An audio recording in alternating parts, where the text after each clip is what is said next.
We want to talk to you in a different way today because we want you to, since you are teachers of teachers who are teachers of teachers, and since there are so many in your experience who want to be deliberate creators, they want to feel good, they would if they could, we want to help you to understand that wherever you are is just fine. We want you to understand that you can get to wherever you want to be from wherever you are. And it's time for all of you to stop measuring where you are in relationship to where anybody else is, because that is not a factor that has anything to do with you. The only factor that has anything to do with you is where you are in relationship with where you want to be. So here you are in this state of depression, and you'd like to jump over here to ecstasy. You remember being there from time to time, but something has happened and you can't make the jump. And no matter how much encouragement you get from people who think you should be able to make that jump, you cannot make that jump because law of attraction says that which is likened to itself is drawn. And when something has happened that has caused you to focus in a way that has caused you to beat a vibrational drum so that that's where you are, you don't have access to those bright, fluffy, sunshine, lollipop and roses thoughts. You just don't. And what we want you to hear and feel from us here today is that's all right. It's all right wherever you are, because you can get to wherever you want to be from wherever you are. You just can't make the jump all at once. So here you are in your very strong, suffocating, can't get a breath of air grief. And then you find something. You don't even really know how you found it. You find a thought that as you find it, is a thought of intense anger. And as you focus upon this angry thought, a thought that you would not want to verbalize because your lollipop friend will jump all over you if you do, don't you acknowledge that that angry thought is an improvement over that suffocating, disempowering, grieving thought? And can you hear us when we say that if you take that angry thought and you just milk it for all it's worth, you beat the drum of that angry thought, and then you consciously acknowledge, hey, at least I'm breathing again. I feel better. Can you hear from us that you have just regained your power? Because if you can move from depression to anger and consciously know that you did it, you can move from wherever you are to wherever you want to be. But so often what has been happening to so many of you is you have unconsciously, even subconsciously, found in a sort of self-survival way the angry thought because you're being guided to it from your beloved source energy. But because it wasn't sunshine, lollipop, and roses enough for your standards or somebody else's standards, you did not see it as the progress that it was, and then you condemned yourself for not having done better, in which case you moved right back into your depression. So you move from where you are to a little better to where you are to where a little better to where you are to a little better, but nothing gets any better, and then you feel stuck, you feel powerless, and we want to say to you that you are such powerful beings. It's who you are. That feeling of freedom and that feeling of power. And I want to say to you, the ultimate freedom is the acknowledgement that you are free from that awful feeling of disempowerment. In other words, freedom and power are the same thing. You are free to feel good. And the most disempowering feeling in the world is that feeling that you can't control the way you feel. And that's what all fear is about. You fear that you will not be able to feel good, which you know is the way you're supposed to feel. So your vibrational, emotional meter is all about that. So now you've moved from your depression into your blessed anger. And if you are in control of yourself and you consciously say, I feel better, I've chosen an angry thought and it is an improvement, now you can begin the new mantra which we are wanting you to continually offer, which is, no matter where I am, I'm going to reach for the best feeling thought that I have access to.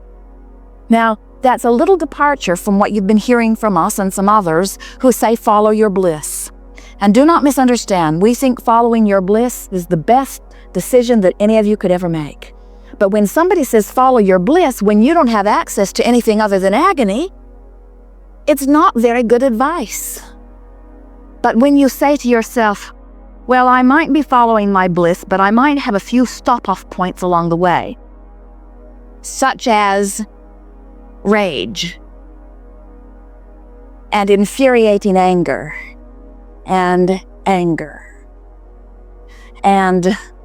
frustration beyond description and aggravation and overwhelmment and hopefulness and pessimism and optimistic pessimism and pessimistic optimism and optimism and belief and knowing.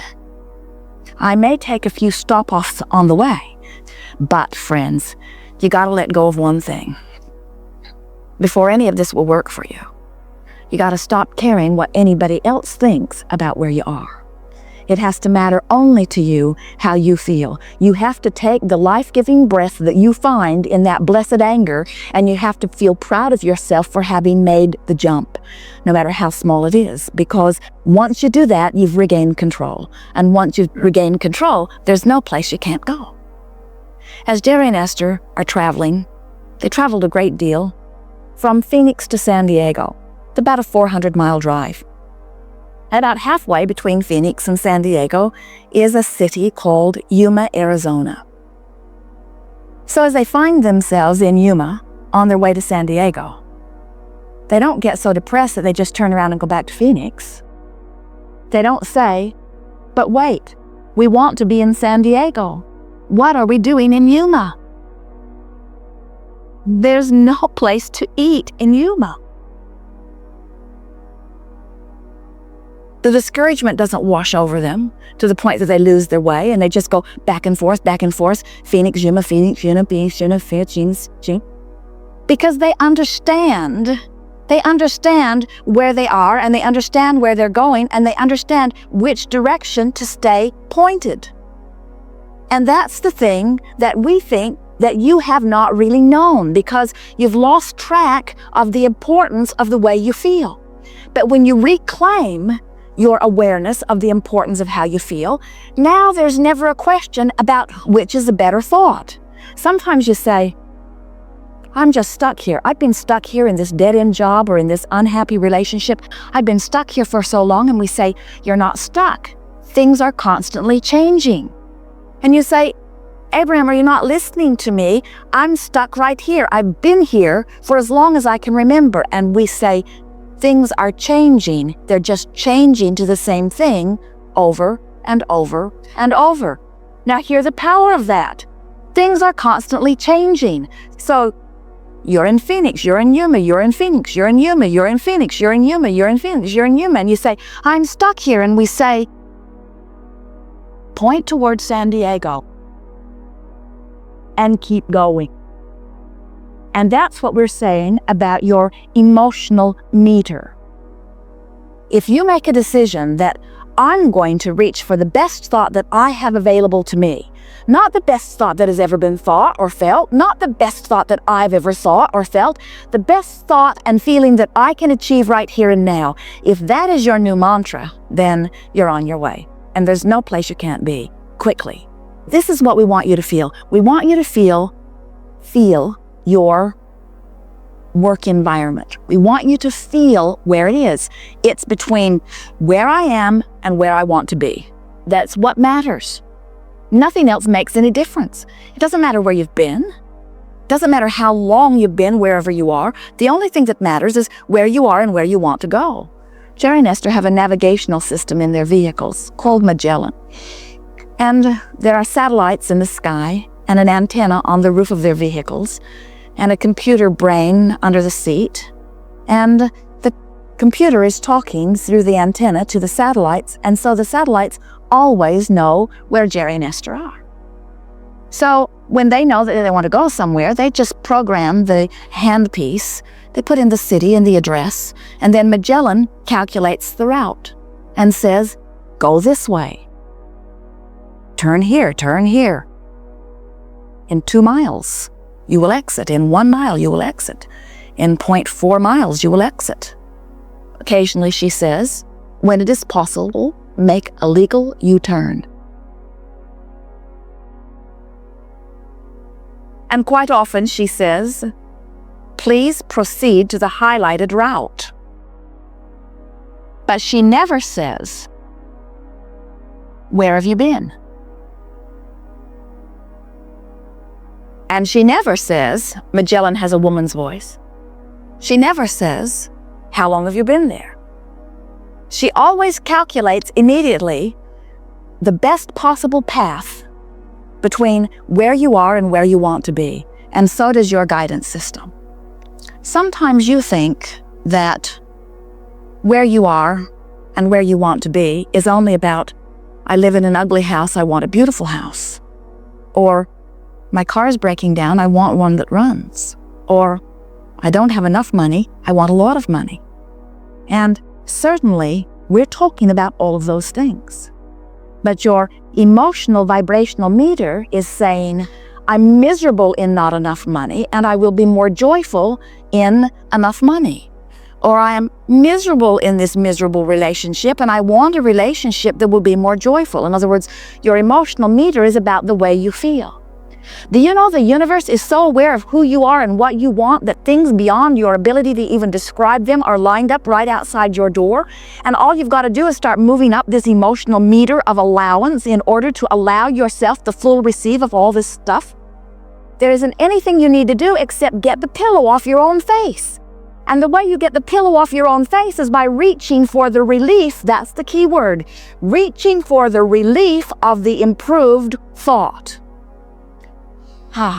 Isn't it wonderful to know that all you got to do is reach for a thought that gives you a little relief and acknowledge that you found the relief, pat yourself on the back, and you're back in control of your own life no matter where you are on the vibrational scale. Some of you have been listening to us for a while, and there have been a lot of people sit in this hot seat, and most of them jump in at about overwhelmment or frustration. In other words, the majority of the people that you have listened to on the tapes or listened to from the chair are jumping in there around overwhelmment, frustration. And so the processes that we offer, like pivoting, the book of positive aspects, the rampages of appreciation, even the focus wheels, move them rapidly from where they are into that better range. But so many of you are teachers of people that are right here in this range of overwhelmment. Many of them are in the range of despair. And these processes that we're giving for you here today, these are processes that will help you help anyone.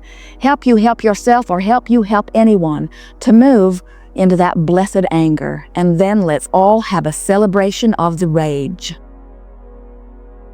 But the key is, your mantra must be, I'm going to continue to make the best of wherever I am. The best of wherever I am. And that way, you constantly move, and that way, you'll get to where you're wanting to be. Now, there's one thing that we want to tell you. We'll try to break it to you gently. Where you are and where you want to be is going to keep moving. Because you're here and you want to be here, and you're going to get there, but then you're going to want to be here. And you're going to get there, but then you're going to want to be here. And you're going to get there, but then you're going to want to be here. In other words, your joy factor will remain constant as you are continually refining your ideas of what you are wanting. And that's why it is so important for you to be aware of your meter and get everybody else out of the equation. They got their own game going on. They don't understand your game. They don't know how much you want what you want. Have you ever had anybody say to you, I don't know why that's important to you? And we want to say to you, we know why. They don't know why it's important to you. They don't know. They don't have the capacity to know. Give them a break. Let them off the hook. Stop asking them what they think. And instead, start paying attention to how you feel. Joy will be yours immediately, and everything else that you think or ever thought would make you happy will start flowing seamlessly, seemingly effortlessly into your experience. We know because that's the way this universe is established. We know because that's what law of attraction says. And we know because we understand the blessed, worthy perspective, this point of leading edge attraction that you stand upon. It is supposed to be good for you. You are not supposed to have put that pillow over your face relative to anything. It wasn't your plan. Get it off.